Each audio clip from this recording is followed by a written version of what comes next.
যদি ফেসবুক পেজের থেকে দেখেন অবশ্যই ভিডিওটা ফলো দিয়ে রাখবেন। এই যে আলমারিটা দেখছেন, এই আলমারিটা কিন্তু পিপিসি স্টিকার। এটা মনে হয় যে 100 বছর আগের আলমারি, কিন্তু এমনভাবে স্টিকার লাগানো হয়েছে। আসসালামু আলাইকুম, আমরা আরেকটি পিপিসি স্টিকারের কাজ সম্পূর্ণ করলাম। এটা হলো যে পিপিসি স্টিকার, কিন্তু দেখতে কাঠের মতো দেখা যাচ্ছে টুলগুলো, কিন্তু আসলে এই স্টিকারটা মারার কারণে উপরে কাঠের যে কালারটা সেটা চলে এসেছে। আর এটা একটা অফিস, এটা সিএনএনের একটা অফিস, আর ওনারা এই কালারটা চয়েস করেছে।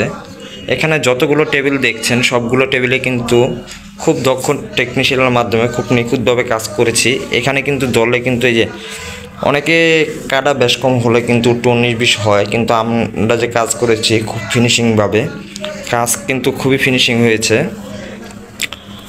আর এখানে যতগুলো টুল আছে সবগুলো টুলেই এই একই কালার করা হয়েছে।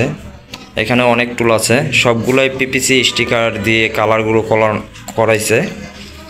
পাশাপাশি আপনারা দেখতে পাচ্ছেন একটা আলমারিও করাইছে, সেই আলমারিটা আপনারা দেখাইতেছি। যদি ভালো লাগে আমাদের ভিডিওটা, যদি ভালো লাগে শেয়ার করে দিতে পারেন। আর যদি ফেসবুক পেজের থেকে দেখেন তাহলে অবশ্যই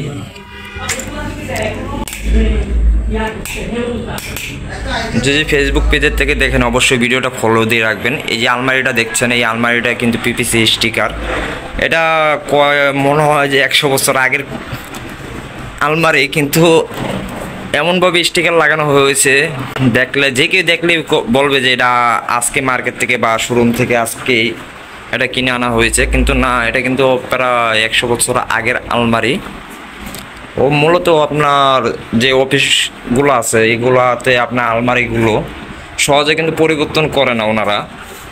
চাইলে বার্নিশও করার সুযোগ থাকে না, কারণ ওনাদের বার্নিশ করাতে অনেক সময় লাগে। তাই চাইলে অবশ্যই আপনার আলমারি টেবিলগুলো চাইলে এরকম পিপিসি স্টিকার দিয়ে সাজাতে পারেন। আমাদের এখানে আরও অনেক ডিজাইন আছে, শুধু এই ডিজাইনগুলো না, চাইলে যে কোনো ডিজাইন অর্ডার করতে পারেন। আর ভিডিওটি ভালো লাগলে শেয়ার করে দিবেন।